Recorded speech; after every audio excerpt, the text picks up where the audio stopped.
వానరసేన ఛత్రపతి శివాజీ మహారాజ్ మీద అడ్డగోలుగా కొంతమంది మాట్లాడారు. అడ్డగోలుగా నిన్న ఆదాబ్లో వచ్చిన కథనం ఇది.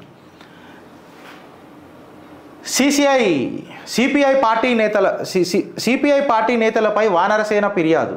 ఛత్రపతి శివాజీ మహారాజ్ చరిత్రను వక్రీకరించడం అనైతికం. వానరసేన రాష్ట్రీయ వానరసేన జాతీయ స్థాయిలో దశాబ్ద కాలంగా హిందూ ధర్మ పరిరక్షణ, ఆలయ భూమి సంరక్షణ ఎక్సెట్రా ఎక్సెట్రా మీకు కట్ చేసి సీన్లు డైరెక్ట్ చెప్తా ఫ్రెండ్స్.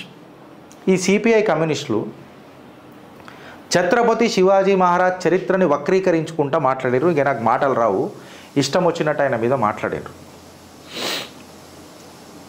అసలు మీకు అధికారం ఓడిచ్చింటారా?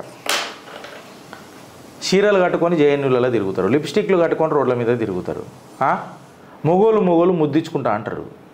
ఇదేమోనంటే ఇది లిబరల్గా ఉండాలా అని అంటారు. వరసలు ఏం లేవని అంటారు. అన్నజల్లెలు వరసలు లేవని అంటారు. తల్లి బిడ్డలకు వరసలు లేవని అంటారు. తండ్రి బిడ్డలకు వరసలు లేవని అంటారు. మీరు ఇదేమనంటే గ్లోబలైజేషన్, లిబరలైజేషన్ అని అంటారు.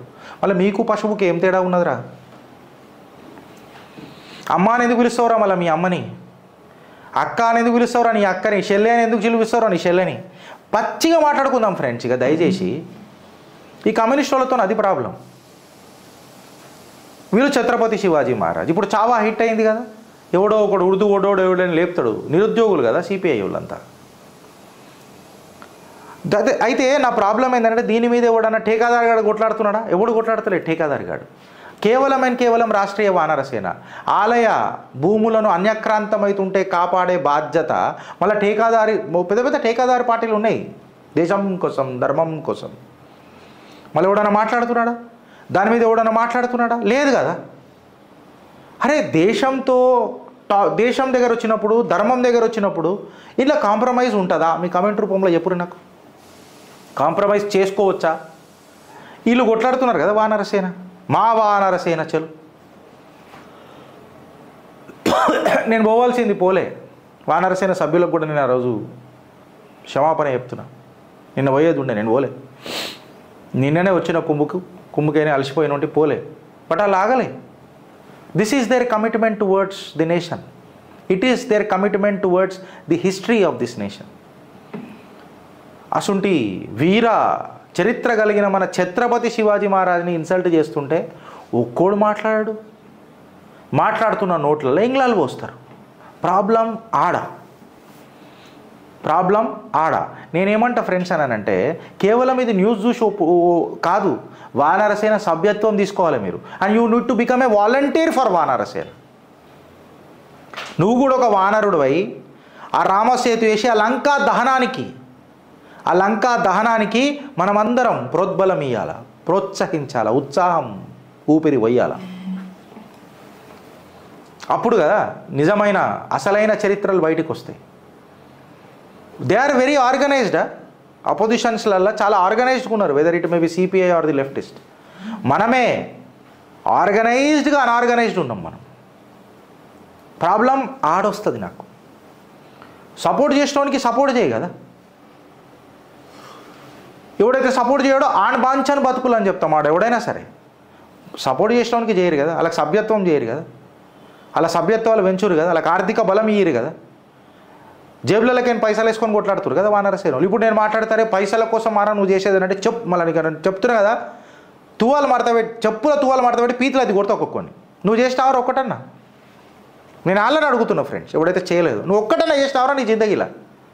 నీ అయ్యకి ఏ స్వీట్ ఇష్టమో తెలియని బతుకురా నీది అని అడుగుతున్నా. ఎవడైతే డోంట్ కామెంట్లు పెడతాడు వాడిని. మీ అమ్మ ఒక్కనాడన సంతోషంగా ఉందా అమ్మా అని అడిగినా పాపం చేయర్రా మీరు. అసుంటోళ్ళు కమెంట్ చేస్తారు. పైసల కోసం చేసేది ఉంటే 3500 ఎకరాల భూమిరా కాపాడింది నా వానరసేన, దేవాదాయ శాఖల భూములది. ఇవాళ నా చరిత్ర, నా గర్వం, నా గర్జన, నా గౌరవం ఛత్రపతి సంభాజీ మహారాజ్కి ఏం జరుగుతుందో కూడా అవమానిస్తే ఎవడన్నా ఇవాళ ఆయన చరిత్రను వక్రీకరించి మాట్లాడితే అలా బెండు తీస్తుంది కూడా వానరసేన. ఇటువంటి సంస్థకు మనం సపోర్ట్ చేయాలన్నా వద్దా ఫ్రెండ్స్? మీ కామెంట్ రూపంలో నాకు చెప్పండి. And if you are really interested to join Vanarasena, నేను ఇక క్యూఆర్ కోడ్ పెట్టుడు మొదలెడతా. భారత్ మాతాకి జై. ఫ్రెండ్స్, కంప్లీట్గా ఇలా మీరు చిట్టా మీద తీసుకొని మాట్లాడినా మేము ఏ పార్టీకి ఎవరికేం సపోర్ట్ చేయలేదు. భారత్ని ప్రేమించే ప్రతి ఆ గుండెకు సపోర్ట్ చేస్తాం. అది ఎవడన్నా ఉండని, అది ఏ రూపంలో రాని, ఏ పార్టీ రూపంలో రాని. And today we have accepted a fact, partially, may not be completely, కొంచెమో గొప్పనో ఆ నరేటివ్ని మేము యాక్సెప్ట్ చేస్తాం. ఒక కుటుంబం వల్ల ఇలా కాంగ్రెస్ కూడా నష్టపోతుంది. ప్రతిపక్షం ఉండాలి, ప్రత్యేక పక్షమే ఉండొద్దు. ఈ ప్రతిపక్షం పేరు మీద ప్రత్యేక పక్షం వచ్చి వాళ్ళకు అనుకూలంగా మనని అడ్డంగా నరుకుతూ వాళ్ళ అనుభవాలకు, వాళ్ళ అనుభూతికి మన మధ్యలో చిచ్చు పెట్టి మనని విడదీసి అడ్డమైన రాజకీయాలు తెరలేపి ఆనాటి నుంచి ఈనాటి వరకు భారతదేశాన్ని బాబర్ దేశం లెక్క చిత్రించడానికి ప్రయత్నం చేసిన ఆ నరేటివ్ బిల్డర్ల మీద ఉక్కుపాదం మోపియడానికి ప్రయత్నం చేస్తుంది చిత్రగుప్త్. అందులో ఎవడన్నా ఉండొచ్చు. There are many instances. మేము మా సొంత మనుషులను కూడా విమర్శించిన రోజులు ఉన్నాయి. ఇది ఎవడన్నా ఛానల్ చేసిండా మీరు చెప్పుండ్రి. బటేంగేతో కటేంగే అన్న మాట కేవలం బయటోళ్ళతోనే కాదు, ఇంటర్నల్గా కూడా వర్తిస్తుంది. ఏక్ హే తో సేఫ్ హే అన్న మాట మీరు యాద పెట్టుకోండి.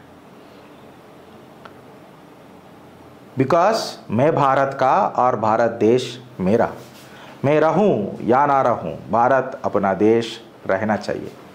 భారత్ మాతాకి జై. సైనింగ్ ఆఫ్ మీ గిరీష్ ధరముని, మన చిత్రగుప్త్. జై Hind friends, and please do stay safe. అడ్డమైన ఇనేసి వైరస్ లెక్కిన చికెన్లు తినకుర్రి దయచేసి చెప్తున్నా. అండ్ మోర్ ఓవర్ మీకు చేతులు జోడించి నేను వందనం చేస్తున్నా. చట్టాలు ఏ రకంగా నడుస్తున్నాయో దేశంలో జర ఒక కన్నేసి పెట్టుండ్రి. వారానికి 2 గంటలు టైం దిగిండ్రి.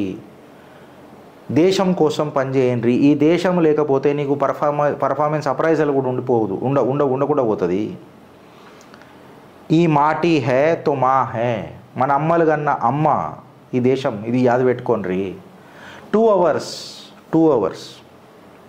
అండ్ మోర్ ఓవర్ ఇట్లాంటి పోరాటం చేసేటోళ్ళకి కూడా జర మద్దతు ఇయ్యి. ఇలా పొలిటికల్, ఏ పొలిటికల్ పార్టీకి సంబంధించిన వాళ్ళు కాదు కదా, స్వచ్ఛంద సంస్థ పెట్టుకొని నడుపుతున్నారు, నిజాయితీగా చేస్తున్నారు. ఇసుంటోళ్ళకు కూడా జర చేరి సభ్యత్వాలు పెంచారు, వాళ్ళకి ఆర్థిక బలం ఇయ్యరు, బలంగా వాళ్ళకి బలంగా. సైనింగ్ ఆఫ్ మీ గిరీష్ ధారముని ఫ్రెండ్స్. జై హింద్, జై Bharat, and please stay safe. Thank you.